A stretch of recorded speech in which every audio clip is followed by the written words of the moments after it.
It all started when I had to go to the halfway house in Salina, Kansas. They said, you're going to have to go to Salina, Kansas. And I'm like, Salina, Kansas? I asked my cousin Bud, I'll never forget. I said, Salina, Kansas, have you heard it? He goes, yeah, I've heard of it. Is it big city? Bigger than Lafayette? Oh, yeah, it's much bigger than Lafayette. And I thought, okay, that's cool. And, I got here and it was, about a fourth of Lafayette, so I don't know, he must have made a mistake there. But, I got here and after I was in the halfway house a while, my dad was going to bring me my car from Louisiana. And he said, Chad, is there anything you'd like me to bring in the car? I said, well, shoot, good question. And I mean, I'm so glad he asked me. I mean, that might have been the first building block to this whole story. I was trying to think of something. I said, well, shoot, why don't you bring in my stereo and my records? He said, oh, okay. So he comes, brings my car, brings about 100 records and my stereo, and we hook it up in the basement. And, I played my records, and, I just decided, I said, man, I was kind of rough on these records. I mean, these are records that I had while I was partying, you know what I mean? So they were well loved. And so I said, well, man, this is my favorite album. I have to upgrade with a new copy, you know what I'm saying? Like, and that's how I got started. Well, then sometime in '84, I went home to Louisiana and I went over to one of my friend's house. His name was Chet Nixon. And Chet was an audiophile and music lover. And he's somebody I grew up with. And we both had like mid-fi systems as we went along as we got older. But Chet went to high end. I mean, like, he kept going. He went way past where I went. So I went home and I went to visit him. And he pulled out the original master recordings and Nautilus half speeds. And I said, Chet, I have some of those. They ain't shit. I don't hear all the hype, He said, now sit in the middle between the speakers.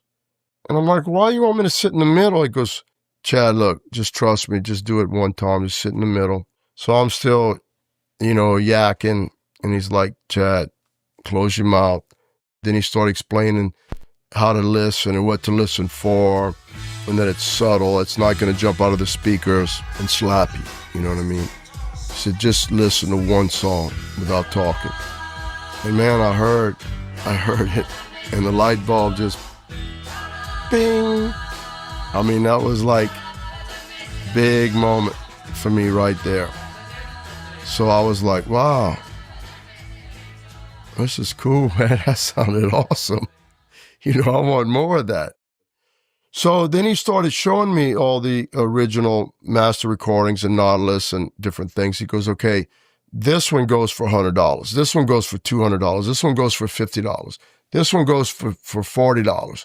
These are really valuable. They're very hard to find.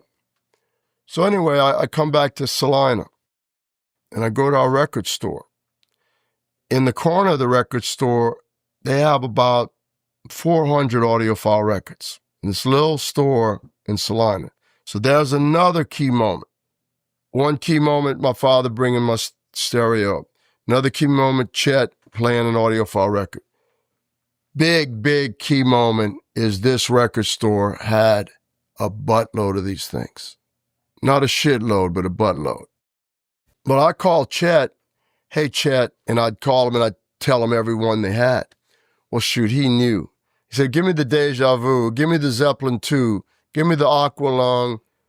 Oh, and the UHQR of Dark Side, I want that one, and the UHQR Sgt. Pepper. Send me all of those. So I was letting Chet buy them all, you know what I mean? Because I didn't really know yet, and he turned me on to it. That's cool. So I start buying them. Every time I go to a city, I go to New Orleans, I go to every record store in the city. I go to Kansas City, St. Louis, Dallas, wherever I went in New York, I would go through the music lands that every mall had, music land and whatever their competitor was. I just started buying, selling, and trading. Then another key moment, I go to a Kmart, and I'm looking through the Kmart, and I found Rod Stewart, If Blondes Have More Fun, original master recordings, $2. I went up to the counter, I says, these records right here, I'm really looking for these right here. She's like, yeah. I want more of them. She said, well, son, I don't really know anything about that bin over there. She said, there's a guy that comes on Thursday at noon. The rack jobber will be here. And what he does is he counts up what's sold and he replaces it. So, but come here at this time on this day. So I went there and I waited and he showed up. I said, hey, man, you see this record right here? I'm looking for these right here. He says, they give me records. I come and I replace them. I don't know how that ended up in there, where they got it. I said, no, but you don't understand. I really, really want these. And I want to find out where you got these. And he goes, look, I work for this company. Here's the phone number. Give them a call. So I called the number, and it was a secretary that answered. Hello. And so I kept asking her about it. And she was like, listen, we wholesale records. We have different records we wholesale. I don't know anything about original master recordings. So I kept her on the phone. I kept talking. Finally, you could hear like a man in the background grumbling, and he reached over and he just grabbed the phone from me. He goes, hello? Yeah, sir, I'm looking for these kind of records. He goes, well, yeah, we have a lot of those. I said, you do? Oh, yeah, I do. He said, let me send you a catalog. So I wait, get the thing. Sure enough, there's a list, like 100 different MoFi titles, anywhere from 50 cents to $4.50. Eagles Hotel, California. They even had Zeppelin too. They had almost everything. Back then I was pretty much working for just a little bit more than minimum wage as a cook. So of course I was buying everything I could. But here comes another key moment. I had to start buy, sell, trade, buy, sell, trade, buy, sell, trade. So I did a little advertising in the back of Audio in 1986 or 85. We sell Mobile Fidelity, Nautilus, direct-to-disc, Japanese pressings. Please give us a call. Then I send you the list.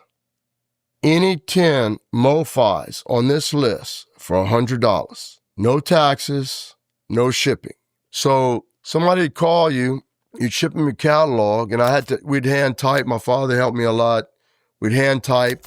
Then I would go to the grocery stores, and we would actually break the Xerox machines, because I'd have a bag full of nickels this big, just, and and then we'd make them, and then we'd have to staple, and then we'd mail them out, and then a customer would fill it out, mail you back a check. You'd have to wait for it to clear, or they'd mail you back a money order. I mean, it was a month-long process before people got their orders. But that's just the way it was back then. And, I'll never forget, man, getting money orders, man, from all over the world in my little mailbox. And that's how you had to roll back then, money orders. Another big thing was buying a fax machine. Those were about $2,000. I mean, we're talking in 1986 money. People could order in the middle of the night from overseas. They could write things down and just fax you the piece of paper. And that was a big step. Now, I got to give all the credit to my customers, because not only did they buy and support me, there were also big businessmen that would teach me, man, you ought to get an 800 number. You'll get more business. Yeah, you ought to take Visa. You'll get more business. Because that's the other thing is telephone calls back then, $2 or $3, $4,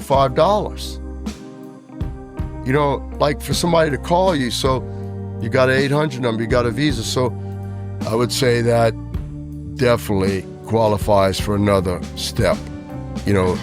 My customers educating me about all aspects of business and in life.